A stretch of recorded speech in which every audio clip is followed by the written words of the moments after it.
year's Pinewood 8th grade graduation. I feel very privileged to have the opportunity to share some thoughts with you about what Pinewood has meant to me. When I was little, I loved puzzles. I started out with those big, chunky 4-piece puzzles with simple pictures of ponies and Hello Kitty. As I got older, I graduated to more complicated jigsaws with hundreds of pieces and complex images, which are harder but much more interesting. I still love puzzles today. It fascinates me that so many little pieces that sometimes look like they don't go together at all actually combine into a cohesive whole. I enjoy the challenge, and even though it takes time, it's very satisfying to finish and see the big picture. Now, why am I talking about puzzles? As I reflect on my 9 years at Pinewood and the amazing community I'm a part of, it strikes me that our 8th grade community is very much like a puzzle for 3 reasons. First, in a puzzle, each piece is different, and that can surely be said of every person in our class.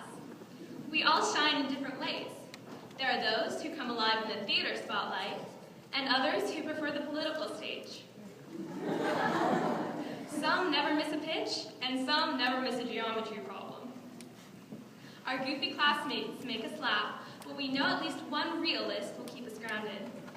Like puzzle pieces, we come in different shapes and colors, looking for just the right place to fit in. Second, in a puzzle, each piece is necessary.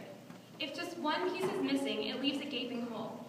I've seen the same is true of our 8th grade community. One example is in group projects in class. In every group, each member has talents to offer. When group members all contribute those talents or skills, it makes the project the best it can be. We also need each other to succeed. A really concrete example of this was counting off in Washington, D.C. For those of you who don't know, when the 8th grade went on a class trip to Washington, D.C., we were each assigned a number. Before we left a monument or museum, we would have to count off to make sure everyone was present. If one person forgot to say their number or we got out of order, we would have to start the count off over. Sometimes we would count off more than 3 times to get it right.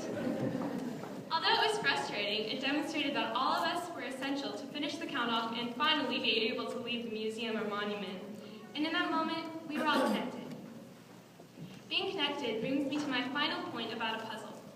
When every piece takes its place, the result is something beautiful. The same is true of our class. Our whole is much greater than the sum of our parts, and together, we've made a difference. We worked together to raise money for the ALS Foundation. In history class, we made blankets for homeless children. We've also had fun together at dances and spirit days. We've created lasting memories through friendship and mutual support through tough moments. And we've all been shaped by the values and knowledge that has been instilled in us by our teachers and the administration. All of this creates the beauty of the 8th grade community sitting together in this gym tonight. When I was little, I loved puzzles. However, my least favorite bit was having to break apart the beautiful picture and put it back in the box. And sadly, this is what we are doing here tonight, dismantling the puzzle we built over the past years. But there's a difference. This time, the pieces are not going back in the box. Next year, all 55 of us will be a part of a different puzzle. Whether at a new school or at Pinewood, things will change for us. It may be a challenge to find where we fit in again. We may miss the comfort of our old community. However, knowing each of you as I do, I am sure that no matter what lies ahead, you will no doubt be a strong and vital piece of your new puzzle, because you've been a part of this one, the graduating 8th grade class of 2014.